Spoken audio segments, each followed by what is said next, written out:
Good morning, YouTube friends. This is Jim. Thank you for visiting my channel, Off-Grid Living with the Bennetts. So I started making a trail along the west side of my property. It's kind of a bog, but I think it's going to work out okay. Basically, I'm going to get my wood chipper, chip up as much brush as I can and throw it down on the trail. So this is what I've done so far. I've only worked on it for 3 or 4 hours. But yeah, this is the trail, and there's a southern exposure. There's a northern exposure. It's kind of a lowland here. I'm not really sure. I want to put a greenhouse out here. I'm kind of thinking right in there somewhere, but I want to wait until next spring. I want to find out just how much water this area gets. I'm getting a culvert from a guy. I'm putting it across here. This is, oh, I'm out of breath. I just got done working. This is the middle of June, and we still have lots of water. So I imagine this water here is the same level as the lake, because this is where the water is either coming from or going to. So this would be perfect for doing irrigation for my greenhouse. So I'm going to put a pump in here and pump the water out, pump it right into the greenhouse. And if I'm able to put a garden out here somewhere, then I have water for that as well. Now right here we have a little low area. So imagine this is going to fill up with water as well. So what I'm going to do here, let me get inside and take a look.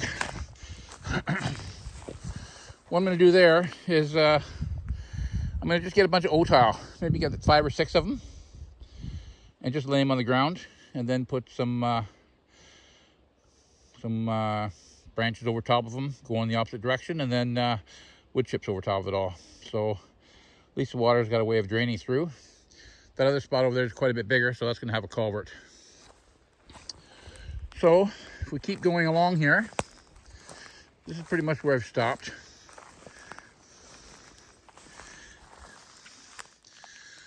I'm going to make a trail go that way into the bush, and it's going to be sort of along that lake there. So it's going to go that way towards the west. And then this trail here, which will eventually loop around, it's also going west. It's going through the bush that way. So both those trails will loop around and join up to each other. And that way I can get in there and get some wood out. There's not, this bush here seems like a lot of younger trees. So I don't think I'm really going to have a lot of wood. I'll have some brush from cutting down some smaller trees for my trail, but I don't really think there's going to be a lot of wood. I'm not really sure how far my property goes.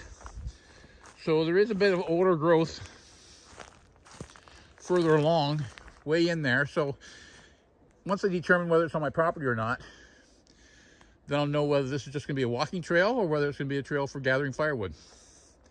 Now on the other side of my property, on the east side of my property, I do have a lot of wood. So that's probably where I'm going to be harvesting my wood from. And I do have a trail over there that goes the whole length of the other half of my property. But it's not cleaned up really nice yet. So I can get in with my ATV. But like I say, it's not a really good trail yet. But yeah, this water's been here. It's like I say, we're in the middle of June. Water's still here. So I'm assuming that this is the level of the lake, and I'll always have water. So this is actually going to be perfect for putting a little pump and watering my greenhouse. So follow along my channel and see how I do. Like I say, it's a work in progress, and it's not going to get done overnight because I got a lot of other little projects here I got to get done first. But I just wanted to get this trail started so I could get a culvert in, and I can throw all my excess wood chips in here, and that way I can plan ahead for maybe next summer to finish it. Anyways, have a great day. We'll talk to you in the next video.